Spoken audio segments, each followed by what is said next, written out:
Hello, and welcome to Mid-Market Leaders, the podcast featuring leaders from some of America's most impactful but lesser known companies. My name is Jeff Cass. I'm an executive coach here in Charlotte, North Carolina, who retired in 2023 after more than 30 years of leadership in corporate America, and I'll be your host. My guest today is Doug Farron, who runs the National Center for the Middle Market. For the last 13 years, this organization has been the leading source of knowledge and support for our middle market companies. The National Center is a collaboration with the Ohio State University, Fisher College of Business, and two well-known companies, Chubb and Visa. So, Doug, welcome to the show. Thanks, Jeff. It's great to be here. Looking forward to our conversation. Yeah, definitely. Same here. So I want to start, and I didn't tell you this beforehand, I want to start on a personal level because I know you went to Penn State and Sure. you played football in Happy Valley. And Yep. you now live in Columbus, Ohio, and you work at the Ohio State University, which is one of the biggest rivals for Penn State. So I got to ask you, I'm sure you've been asked this 100 times, but how do you deal with that situation? Yeah, the fall can be really challenging living here, but I have a very complicated backstory. Grew up in Northeast Ohio. My dad actually went to Ohio State years ago and was in the military after that. So I grew up in the Ohio State-Michigan rivalry. I had an opportunity to walk on at Penn State, so I played there for a couple years and I coached as a student there for a couple years. Ended up moving back home and decided to go to grad school at Fisher College of Business for my MBA, and I've been in Columbus for 25 years. So, yeah, it was very challenging at the start to balance those two, but I've learned how to be diplomatic. I cheer for the Buckeyes in every other game except when they play Penn State. And now my oldest daughter just graduated from college, is going to be going to graduate school at Ohio State. So I have yet another reason to support both schools and both teams. Okay, that's cool. Yeah. Yeah, I imagine diplomacy is important for you. And correct. really, the way the playoffs were shaping up, you might have been coming to a point where it would have been really hard. Yeah, exactly. That would have been interesting. Well, good. Welcome. And for my listeners, as I was putting together this podcast and looking for some clarity on it earlier this year, you and I had a chance to talk, and I read through a lot of the information that your team publishes on the middle market companies. And after I saw that information and talked to you, I knew after those conversations that I had to focus my efforts on the podcast on those middle market leaders. I know we'll talk about this today, but the impact that they have on our GDP, on our employment, and many other things is pretty amazing, especially since they only make up, 3 or 4% of US companies. Right. And in my opinion, I think these companies and these leaders really are some of the rock stars of our economy. And I think their stories are super interesting. So I just want to say thank you. You probably didn't know I was going to do that. You really helped me find some clarity on where I was going. Your Sure. insights inspired me to give these very interesting people another way to tell their story. So that's the way Right. I'm viewing it. All right. Let's get started. Let's talk about you and the National Center. Now, I understand you were the first director of the center, right? So tell us how it was formed and how you came to be the first operational leader. Sure. Prior to the center launching, I spent almost 11 years at a large retailer here in Columbus called L Brands. It was a holding company for a bunch of retail companies, but the two most well known and ones that still exist today, although they were spun off as separate entities, were Victoria's Secret and Bath and Body Works.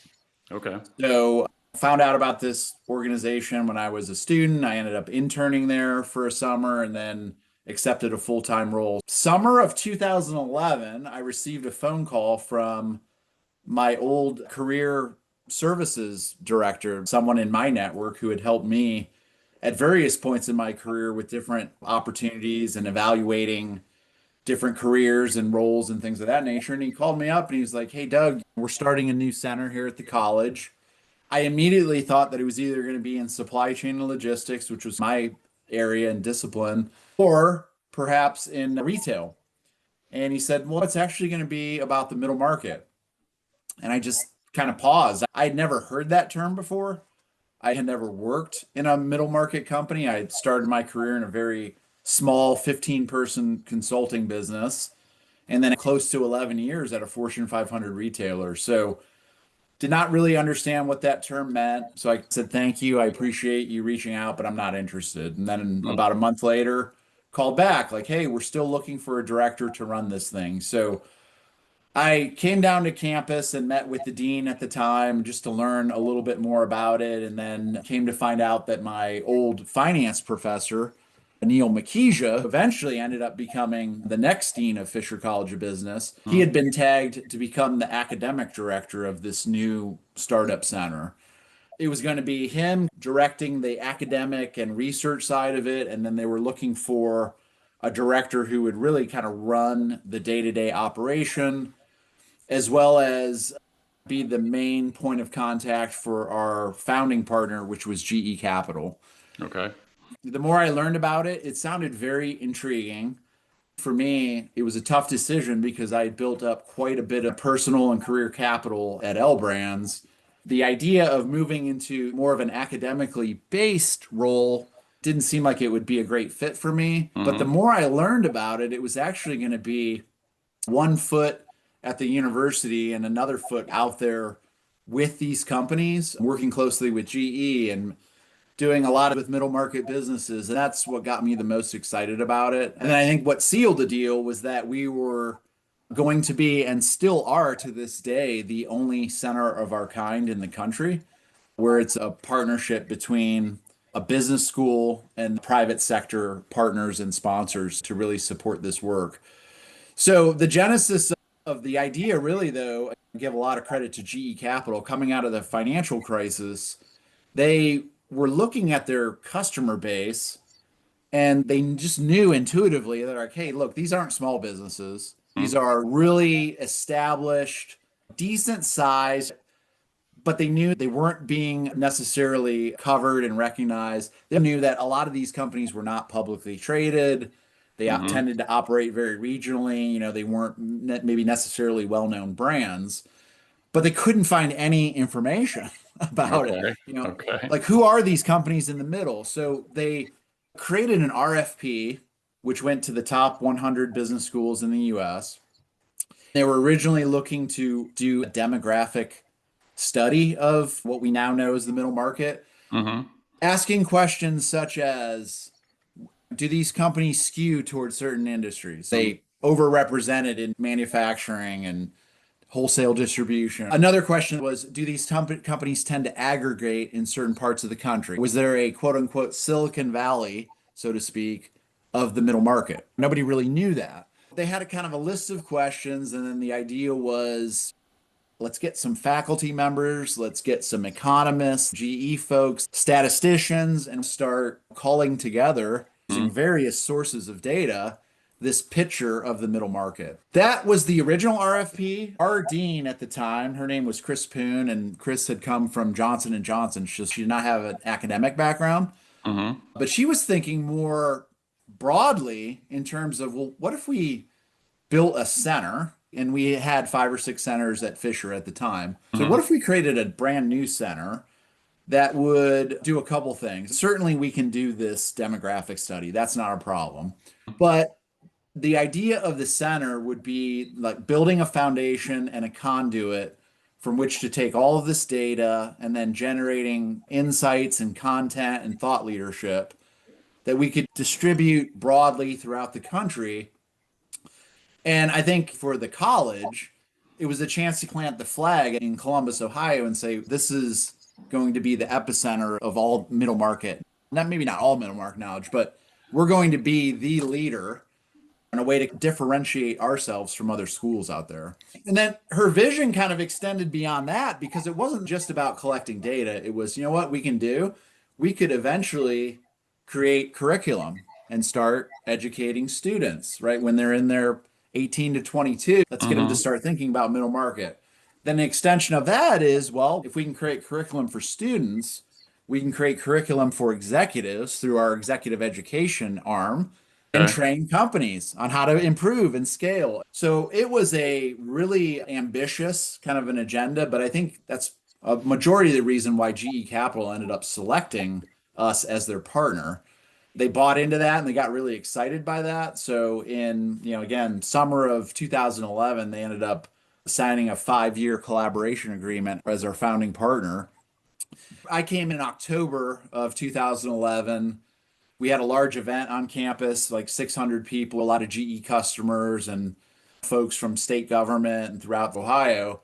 Shortly after that, I started and was given the keys to an empty office building or suite that we had at the college. I started buying equipment, hiring students, and we just kind of took off from there and built it kind of brick by brick starting that fall.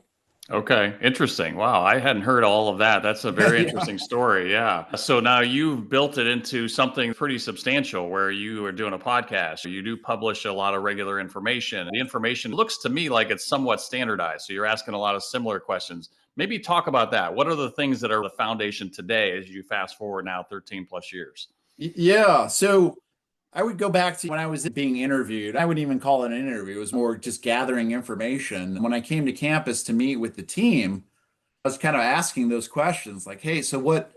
Okay, clearly the center has a mission. We're going to support the middle market. How do we do that? I remember Dean Poon slid over a sheet of paper.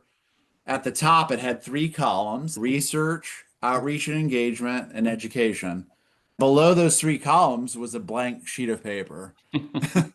And I remember looking at it and I was like, okay, I mean, what goes into each of these buckets? She's like, well, that's your job. You have to figure out what will be the activities and the focus that will accomplish each of these three broader sets of activities. So I was like, okay, very entrepreneurial, right? That got me a little excited as well. For the first time in my career, I had the chance to, without the risk of being my own entrepreneur, take a stab at being very creative and working with a strong partner at GE who could help us identify and build these different programs. So we started with research. We did some academic research grants to different faculty. We started the middle market indicator, our ongoing survey of 1,000 mid-sized businesses that we're now conducting twice a year. That launched in April of 2012, probably one of the first pieces of research that we actually published. In addition, we started adding on what we call flagship studies, where we look at certain topics that affect middle market companies. We typically do that with a partner. So it could be one of our sponsors, it could be an external company who approaches us. We've had a number of these over the years. We're about 35 or so of those projects that we've completed. The way we go about doing that is by surveying middle market leaders. I would say, Jeff, that the topics themselves aren't that unique. But the unique part of what we do is we look at these issues from the lens of a middle market leader.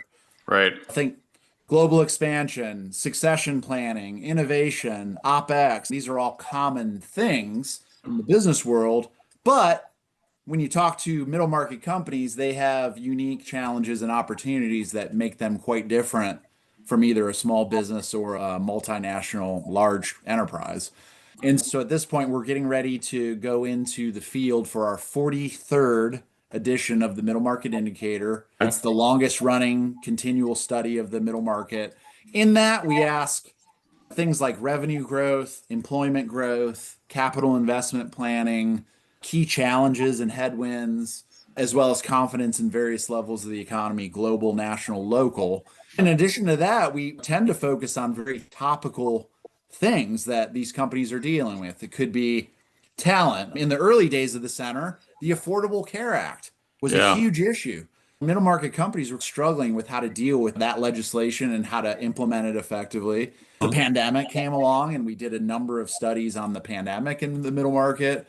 More recently, we've been looking at issues like AI and technology. This round, we're going to be talking about global trade and tariffs and what are those Yeah. impacts. We don't take a stance wrong. That's not we don't take a position. What we do want to do is measure, engage the sentiment of these companies. And then that's what we end up reporting on. Okay. So this survey, the mid-market indicator, 43rd edition, how Yep. do you do it? Do you have a list of folks that are in the middle market companies and their leaders? Well, it was the thing that we kind of struggled with in the very early days. Even before we launched, the first paper that was put together, kind of, I would call it that demographic study. The paper was called The Market That Moves America.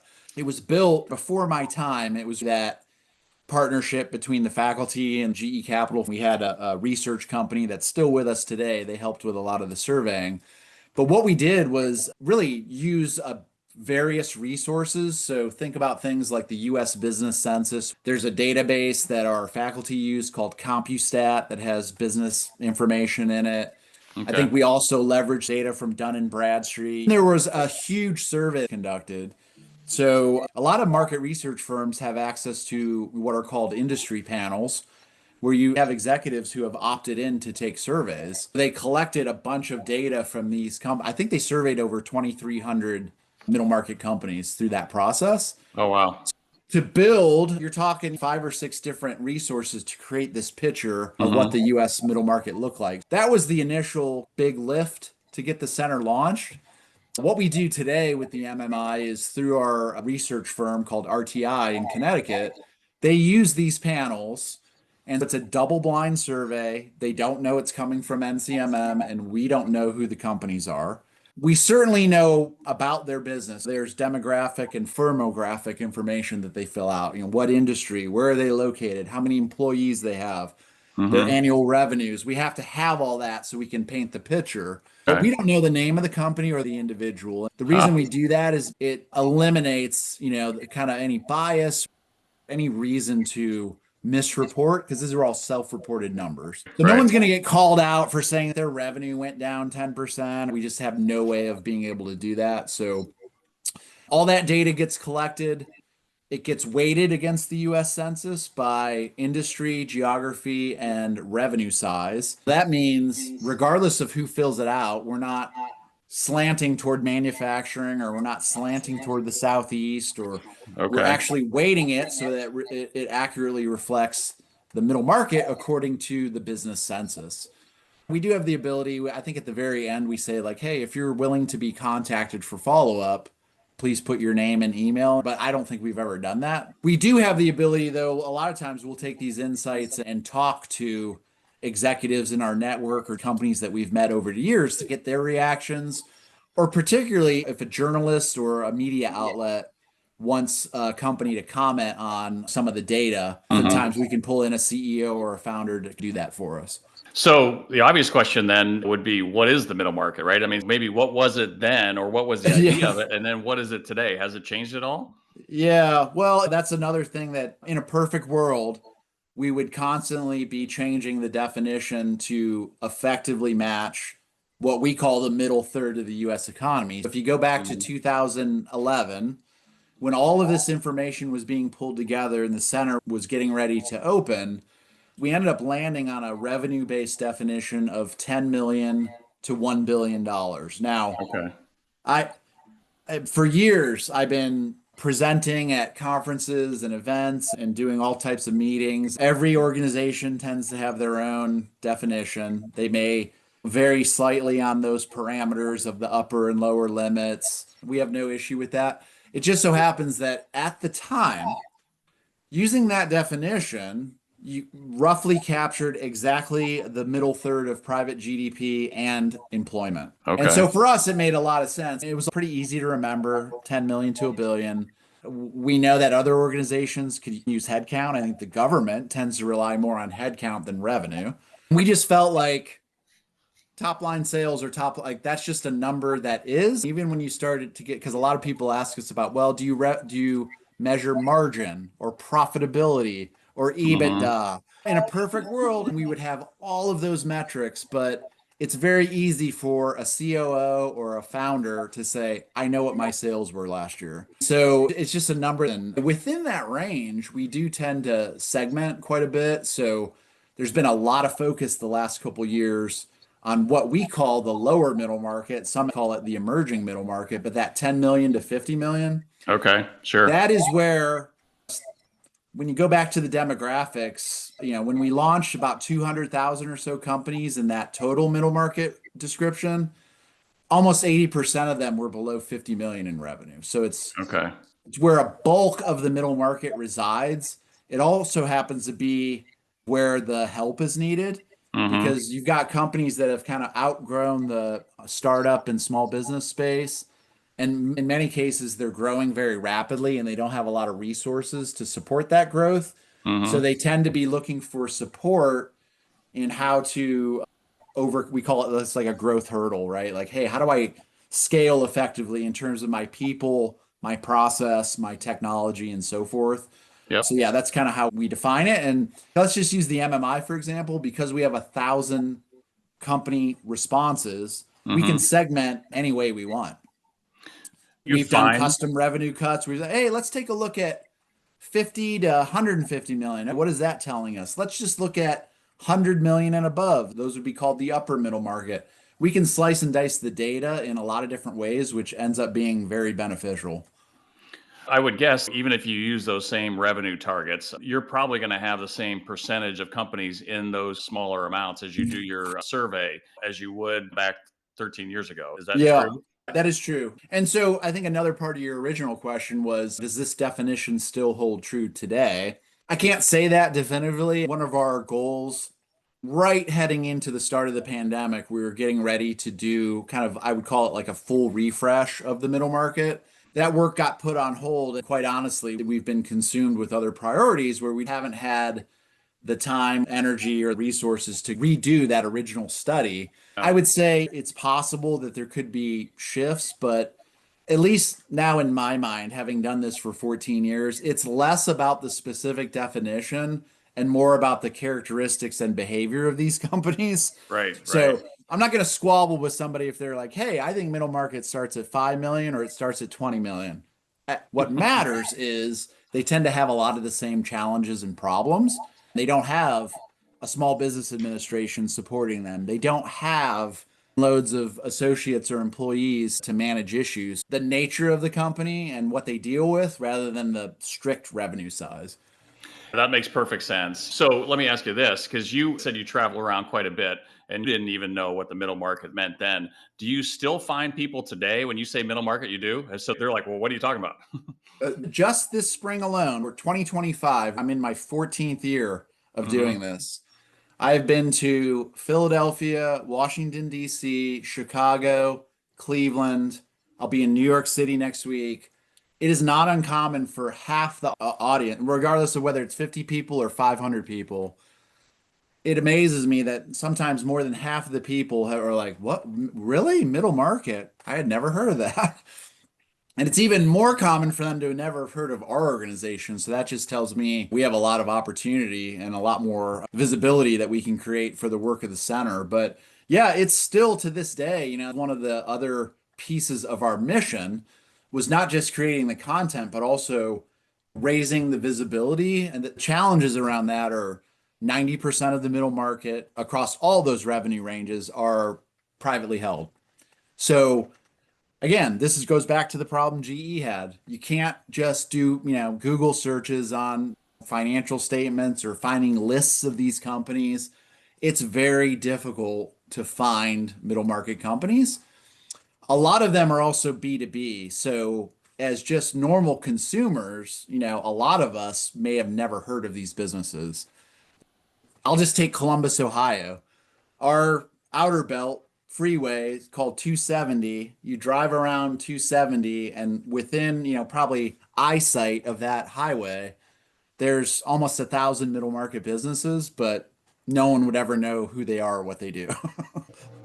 They Yeah. tend to be suppliers to larger customers. They may be automotive, they may be different things, and they are very, very good at those businesses, but they lack some of the consumer visibility.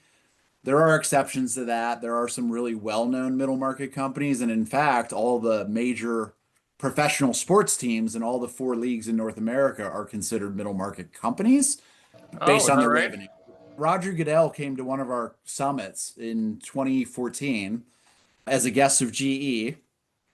And Roger's sitting on the stage there at our student union, 1,200 people. The reason GE invited me is that all 32 franchises are middle market based on revenue.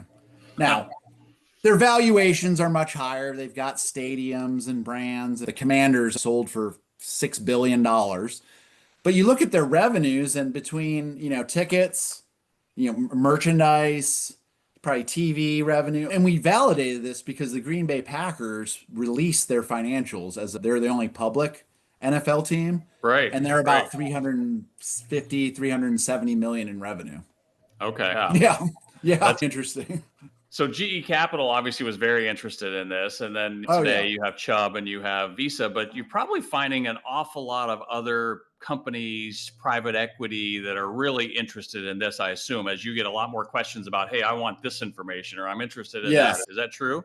Yes. We get a lot of inquiries every week through our website where people are looking for certain information. I was telling someone this earlier today, in fact. In 14 years, I've never seen interest in the middle market higher. I think for service providers like the Chubbs, the Visas, the banks, the tax audit advisory firms, they realize that middle market companies are very attractive businesses to work with. They're very solid, they're very resilient, their growth is phenomenal, Right. and they're very good companies. And there are more of them than there's only 500 companies in the Fortune 500.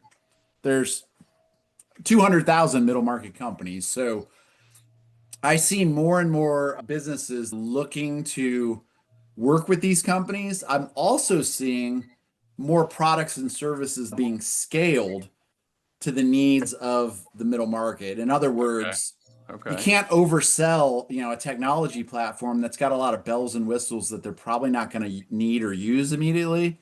Mm-hmm. And they also don't have the investment capital to spend on a, multi-million dollar project like that.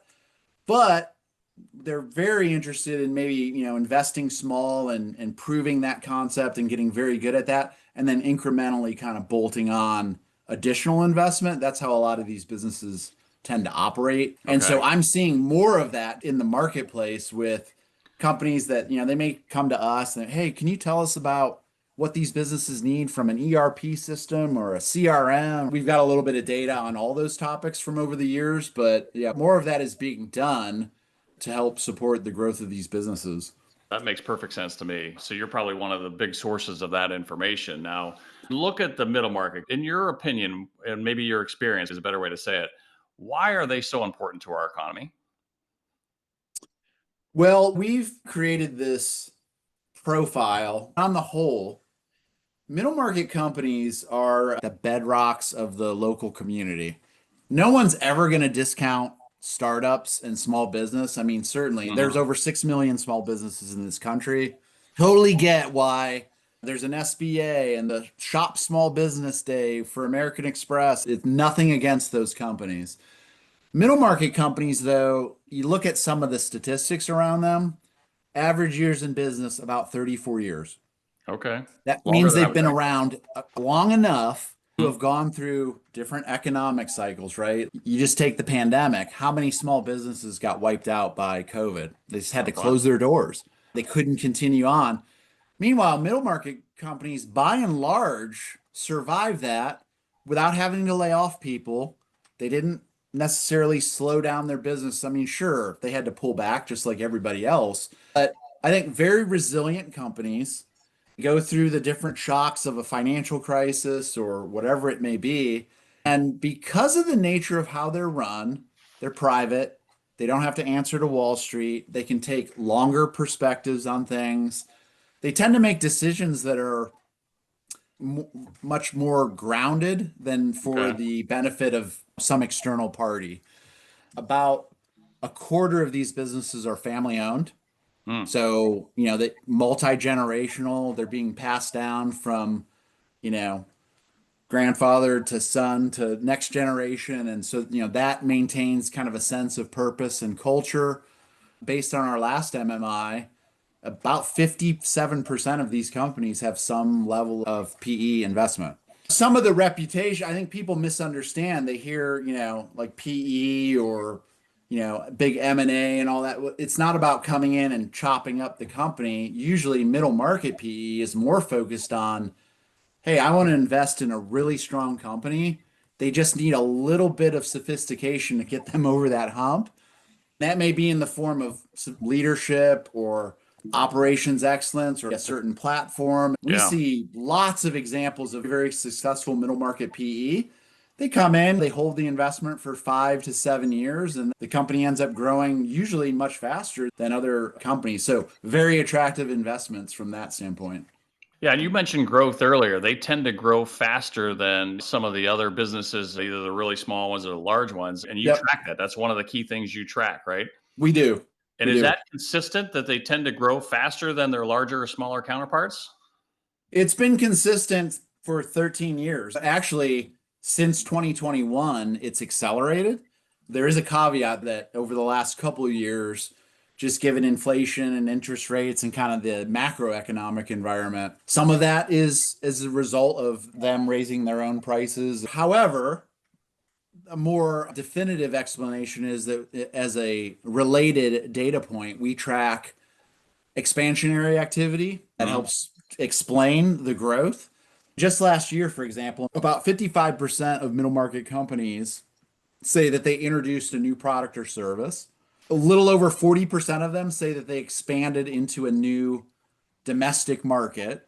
So, I think generally another characteristic of a lot of these businesses, they tend to be very locally or regionally focused. Mhm. Meaning, if I'm here in Columbus, Ohio, you might draw a circle, and most of my customers and suppliers might be within, 3 or 4 state area. In order to maintain levels of growth, they're starting to look at other parts of the country. Given all the talk about global trade, we've been monitoring that in terms of internationalization. Very few companies are fully vested in global markets, but Mhm. those that are tend to be growing a lot faster. We just did a case study on a manufacturing company in Columbus called the Grody Company, and they are, you know, they went global years ago. They opened operations in Europe and India and now Asia, and so they're all over the place. Those are some of the things we look at as well. That's interesting. The growth you're talking about is primarily revenue growth, right? But I would Revenue. assume employee growth comes hand in hand with that. Yep. It's about 2 to 3 times faster growth than small and large business. We, as a kind of a proxy for those two, we reference a report by ADP, the large payroll company. They Mhm. monthly they publish a report on headcount growth. It's a proxy because they have different buckets of employee headcount. So we tend to look at 1 to 50 being small business, and again, depending on industry, maybe 500 and higher would be large business. Mhm. And those are the rates we put into our MMI report to compare against the rates of employment growth for the middle market. And it's about 2 to 3 times as fast. Yeah, I read one stat that you had on employee growth. The growth in employment in the middle market made up 60% of total employment growth in the US. And is that a common number? That was for a specific time period going back a few years when we looked at a range of years. But yeah, it's pretty interesting, for not knowing who these companies are. They sure do hire a lot of people. That was another part of my answer to your question about why they're so important to their communities. It's because they employ a lot of people. Right. When you look at 200,000 businesses or so, they employ well over 50 million people in our economy. It is a very important number, and it just justifies the work that we're doing at the center. Whenever I'm questioning, like, hey, should we be doing this or doing that? I'm like, wait a second, 50 million people, like that's a lot of families, right? Right. So, A ton of them. yeah, very, very important. Yeah, because these businesses are, they've stood the test of time. To your point, average of Yeah. 30 years. They've kind of lived through, different business cycles. They may be regional, and with the right investment or a different set of ideas, they could certainly grow quickly and take that Yeah. business plan that was successful regionally much larger. And is that part of the reason why you see them growing 2 to 3 times what their small counterparts and their large counterparts are? Yeah, but partially. I mean, Mhm. you think about some of those other activities. I mentioned products and services, expansion, building new facilities, right? Like let's put a warehouse in a different state or let's start up a new manufacturing plant. Those are the type of activities that require a significant investment in people to operate. And it's one of their big challenges, honestly. Since 2015, workforce and talent has been one or two on the list of challenges that they have because Okay. they're fighting against startups, large businesses. They may not have the reputation or employer brand that people would know how to find them and find the opportunities. And part of that class that I teach for the college, that we're trying to get our students to think a little bit about middle market as a place to go work because so many Yeah. of them, it's about what's the biggest company I can get, the highest salary. I want to build my resume. And I don't blame them for thinking that way. That's perfectly logical. But when you hear the things people want, I want flexibility. I want a fun environment. I want to work closely with the leadership team. I want a high growth company, successful. Like a lot of times that exists in the middle market where maybe the expectations at a larger business don't necessarily meet the needs of what people are looking for.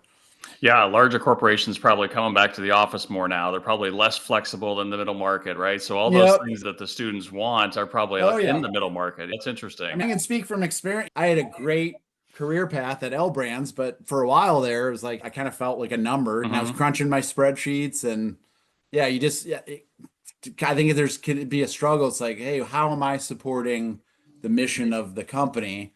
When you're Yep. working with 200 or 300 people and you can rub elbows with the CEO every day, I think that's pretty exciting. I've had some of my former students who I keep in touch with are like, hey, this is a great, I made a great move. I really love what I'm doing and I get the best of everything. So you mentioned the search for talent and the war for talent. I think that's a common thing that I think every business kind of feels today. And that's one of the challenges for the middle market. What Yep. other challenges consistently come up for them as you look back at the history of it? I think, we think about where things stand today. When we ask questions, we used to have a list more for expediency than anything. You'd get to the survey question, it would say, pick the top three challenges from this list. And they were all pretty generic, Hmm. dealing with costs, employ talent. We changed that a few years ago, maybe 4 or 5 years ago, and just made it open ended. Just let them type it in because I don't Right. want to force fit them into.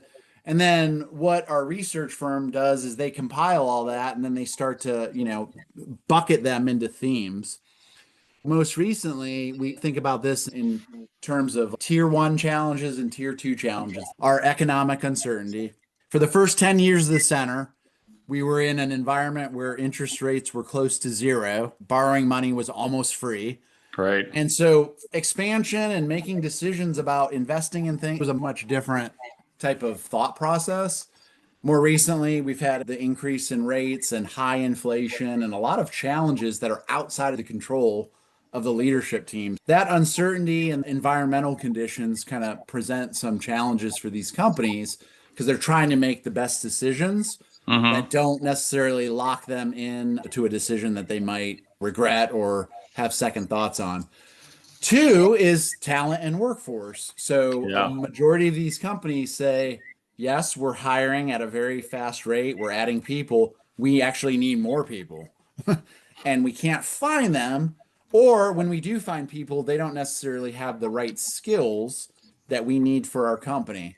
Could be advanced manufacturing. It could be running AI. I mean, things are changing so quickly that I think a lot of these businesses are finding that the people that are available and are looking for jobs don't necessarily fit what they need. So what do they have to do? Well, they end up investing in a lot of internal training and development. They say, we'll just hire good people and then build them to what our needs are. So we see that as a challenge. And then the third big challenge in that tier one area is how to effectively implement technology. I mentioned this earlier. It's like AI, huge buzzword. Everyone's talking about it. But in reality, how does that affect a middle market company? We're starting to see stratification in terms of how AI is being used in different industries. For more direct consumer, client, customer facing industries, think of healthcare, retail, financial services, B2B.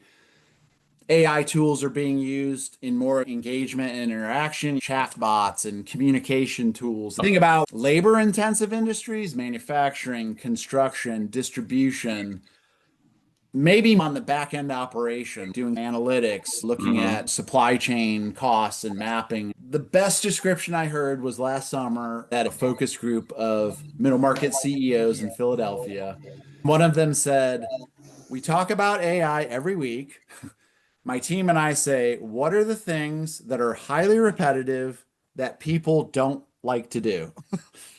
And Yeah. anything that fits those two descriptions become great candidates to figure out how to use AI. That makes a lot of sense. Technology could be a lot of things. It could be a CRM, it could be their ERP, but they don't have the resources internal to do that, right? Right. Right. Yeah. Yeah, exactly. And then, there's like a slew of other kind of lesser challenges that are on that tier two list, like effectively managing costs, yeah, like how to effectively manage expansion. There is a trend. One of the trends we're seeing, 31% of middle market companies say that they're going to change ownership in the next 24 months. Wow. You think about a third of the companies.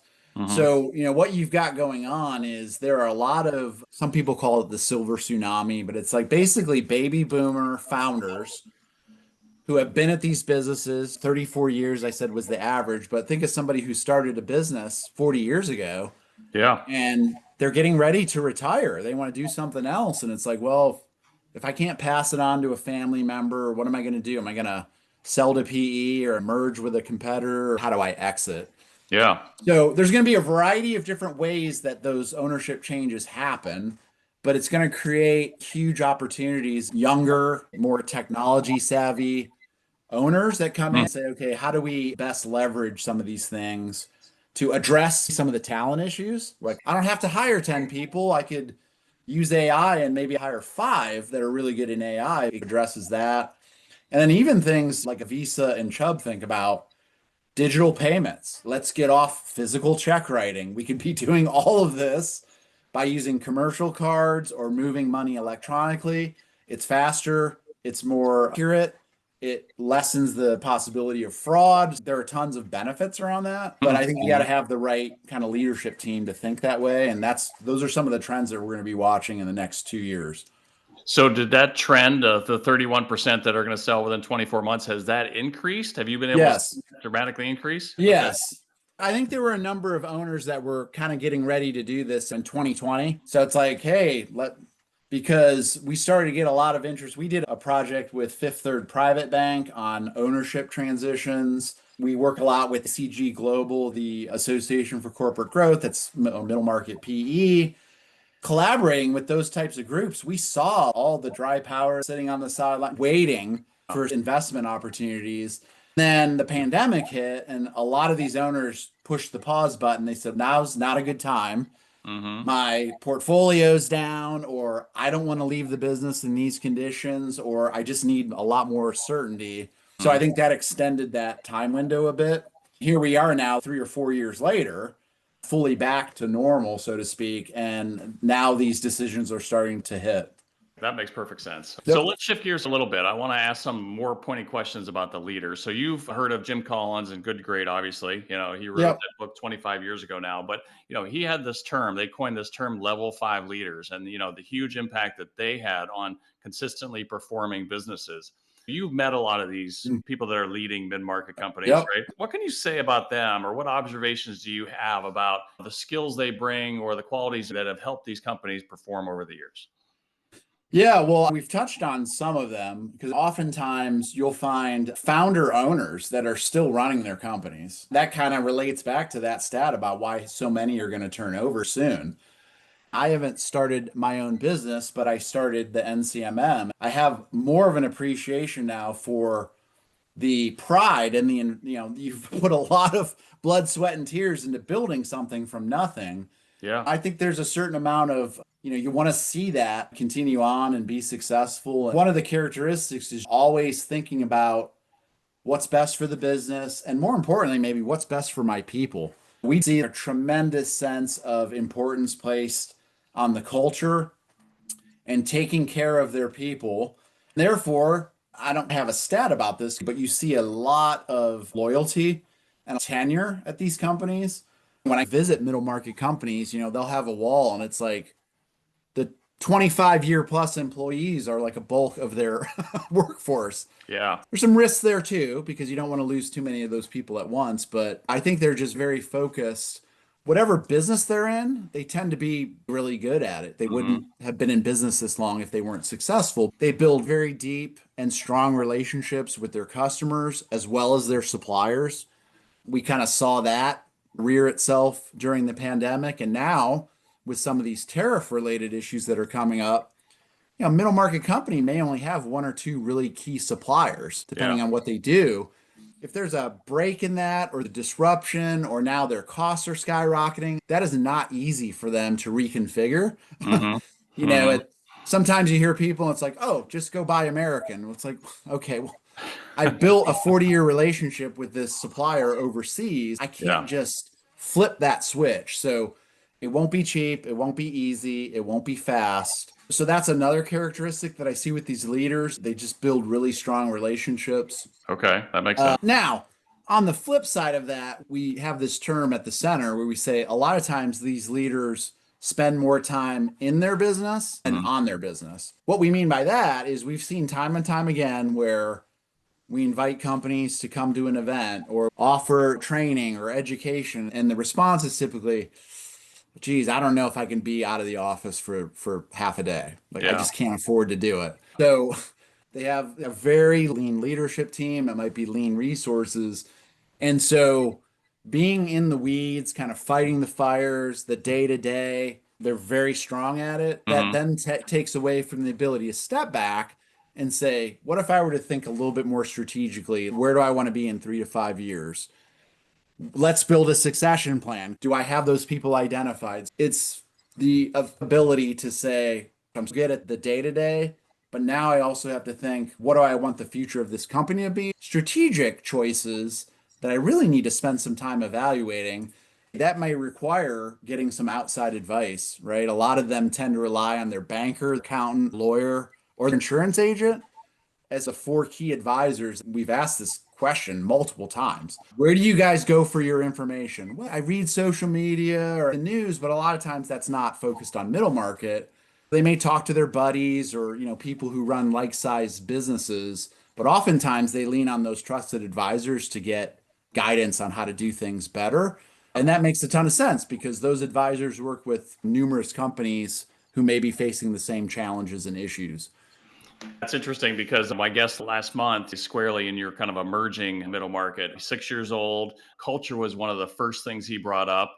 He has 42 people now, very dedicated to his business. They don't have a lot of Yeah. turnover. Oh, yeah. Yeah. And they also happen to be somebody that is, they're in IT. So they're helping companies, who don't have an IT department become that partner and solve technology problems. So they're kind of an Yep. interesting business. Aaron Baca was the CEO, and I'll call as the name of the company. A lot of what you're describing is exactly what we were talking about with Aaron just a couple weeks ago. We did a project last year with a company called Aon out of Chicago. So they are, kind of risk management and human capital are their two main lines of business. They approached us and they're like, hey, we would be fascinated to understand how the fastest growing middle market companies think about those two topics, how they manage risk and how they manage people. And so we jumped at the chance. That is great, really great insights could come out of that. From the people standpoint, they found some strong differentiators when it comes to things like compensation. And that doesn't just mean pay, it could be things like equity, ESOPs, incentive bonuses. You may have to sacrifice some pay to be at a middle market company versus a large company, but there are other ways to make that up. Some other people focused benefits were things like great healthcare coverage, Okay. wellness programs, like taking care of their people. Okay, they seem kind of obvious, but these companies were doing really well at it. And then, where possible, like flexibility when it comes to not just the working environment, whether you're Hmm. hybrid or work from, but also using vacation and flex time and getting a little bit more creative so that Yeah. people feel like, hey, why would I ever leave this place? They treat me great and I'm happy. So I have no reason to want to look around. In my career, we bought quite a few smaller companies, and you'd uncover a lot of things with the owner and the employees that were never on the books. They were very Yep. flexible, and that was why Yep. the people stayed there. Doug, we're going to watch our time, but I want to ask some questions more about you. What do you enjoy most about your role today? I know you talked about it in the beginning, but what do you enjoy most now? I think it's just I'm doing things that I never had on my career plan or envisioned teaching. Yeah, I that is something that was never just in my radar. And then as I started doing it, I was like, this is like amazing, an amazing experience. I was blessed to have the backdrop of the center to create such really good content and a curriculum that was unique and I think appealed to a lot of our students. To me, it's almost like being a coach. I mean, you can probably relate to this. It's like watching someone grow and develop over the course of a year. To like, there's nothing more rewarding for me. And then watching them go out in the workforce and become successful. I don't give myself credit for that, but to think that I had some small piece in giving them some advice or guidance or opening their eyes to something to me has just been fascinating. I also love the variety. So the ability to one day be deep into looking at research data. And then the next day, I'm sitting at a round table of CEOs. And then the next day I'm having lunch with students. And then the next day I'm flying somewhere. My days are so varied that I've never been bored. I've never not gotten up excited to do this work. Some of that is for the fact that we're the only ones doing it. I never have to think about, well, what are my competitors up to? Or I'm battling somebody to get attention. It's like what we do is just we're trying to lift all boats, and we can do that in a number of different ways, whether it's programming, content, information. We just launched a series of case studies. Mm-hmm. Probably like I'm so excited about it because we're going to take company stories and write them up into 2 or 3 page PDFs. They're not going to be academic cases. But Mm-hmm. what we've learned over the years, the middle market companies oftentimes learn the best from each other. If we can publish stories of how middle market companies have addressed and successfully solved challenge XYZ, then I think that will benefit other middle market companies. Those are fun stories to write as well. I'm just excited by the fact that we've done a ton. I'm very proud of the 14 years, but in Mm-hmm. my mind, there's so much more that we could do. Kind of Okay. just scratching the surface, and that's what keeps me energized and going. Well, that's great. I mean, who gets a blank slate? That No, was kind of I cool for know. you. What a cool experience. They're like, hey, here's the check. Just don't outspend this check. But Yes. you can really, I had to collaborate with a ton of people, obviously. It wasn't just me on my own. But yeah, it's kind of exciting to be able to build this and go in directions that we want to do and keep grounded in that mission of, what are we doing to provide content, community, and programs? And if we're doing that, then we're kind of hitting on our mission. Yeah, that's great. You mentioned case studies. That seems like a Yeah. great resource for the business leaders in the middle market. Would they go to your website to find that? Yes, we launched them this year. We'd been talking about it for a couple years. And so, yeah, what we're doing is we set up interviews with the CEO or founder. They kind of tell us like, hey, what issue are you really passionate or would love to share with Mm-hmm. our audience? The first one with Grody Company was on international expansion. We're getting ready to publish our second one, which is going to be on a tech company that uses AI with their clients. And then we're lining up a third one that's on digital payment space. In our website, we have a new subpage called Middle Market Cases. There's a PDF that can be downloaded. We also have a short video that summarizes some snippets from that interview candidate. Mm-hmm. And then the goal, like I would love to try to, I think we're going to have no problem doing this, but try to get 6 cases published this year, and then we'll see how those go. And then every year, I'd like to crank out 6 or 8 cases. Mm-hmm. And then over time, we will have a library that has diversity from the standpoint of the type of industries, the type of issues, and different parts of the country. So that's how we are lining up our guests, thinking through those 3 dimensions. Mm-hmm. Eventually having a library so that if a company comes to our site and they're like, I'm really struggling with this issue, they can go and sort through the case library and read a quick case. Maybe that sparks some ideas for them on how to address a similar problem. Yeah, that makes perfect sense. My experience with the middle market is one quality I would add is that they connect well with their own group of advisors, right? This is their Yes. own little network, whether it's through a company called Vistage, where they have a ready made team, or it's their own network that they've developed that they could go to. But I think you're right. Learning from each other and the same struggles that they can relate to, I think that's terrific. I bet you that's going to be a great part of the website going Yeah, forward. we're hearing great feedback so far. I've been sharing it in a few events, and the interest is really high. I'm hoping that takes off here in the next year or so. Okay. Yeah, I bet it will. So, last question for you here. And you've already kind of talked about some of this with the future of the center. I mean, you talked about these case studies and other things. Yep. Anything else you can share as you look forward, what people might expect, and maybe how you can continue to help the middle market? There's so much that we're thinking about in terms of new topics, excited about new partners. So we just brought on Wells Fargo Bank, just entered into agreement with us to work on some projects over the next 18 months.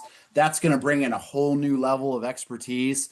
Because the thing, Jeff, and I didn't mention this with these partners, they're providing us with gift funding, but it's also their expertise. I mean, they're working with the middle market companies every Yeah. day. So when I can sit with bankers or insurance folks, they're telling us, hey, Doug, this is what we're hearing.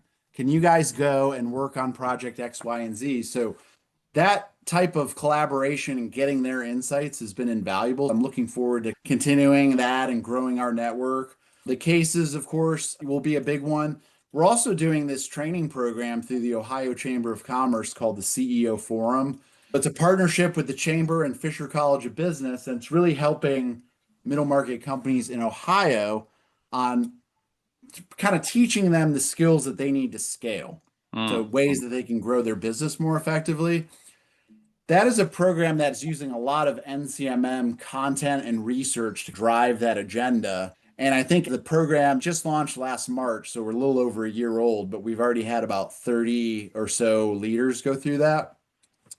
The idea is that once it effectively expands throughout the state, we want to take that model and start implementing it throughout the country. That's going to be Steve Stivers, our Ohio Chamber CEO. He is funding it. He's a huge supporter of it. He wants to pick up the phone and start calling his peers, Michigan, New York, Illinois, like, you guys need to do this. That to me could be an exciting prospect, more engagement throughout different parts of the country. Because right now I do it primarily just through travel, but if we could have some sustainable training programs, whether that's based at other universities or whatever, that's the plan, is to expand that. Wow, that's interesting. Okay. And I'm sure that again would be received well. Well, good luck with that. Doug, I think I could talk to you for another hour and a half. Unfortunately, we don't have that time. So if folks had questions for you, where could they find you? Yeah, so I would say first go to our center's website. It's middlemarketcenter.org. All of this material, again, that's part of our mission as an academically based research center, a business school. We publish all of this for free access. So, typically if you want to download a white paper or get to some of the data sets that we have out there, you just need to give us your name and your email address. It's a very easy, quick sign up. That also gets you into our biweekly newsletter where you can hear the latest and greatest things happening at the center. But we have a kind of a contact form on there as well. If you have specific questions or you want to connect with the center, looking at ways to get involved, that would be the best way. That feeds into our general email box. That's the best way to reach me as well. All right. Sounds good. Well, thank you very much for being on, Doug. A lot of great information. Appreciate all the work you're doing. I'll continue to help out to get the stories out for these middle market companies as I interview them every month. And maybe we'll have you back on another year. We'll check back in on some of these things you have going on. Yeah, awesome. I appreciate it. Thanks, Jeff. All right, Doug. Take care. All right. See ya.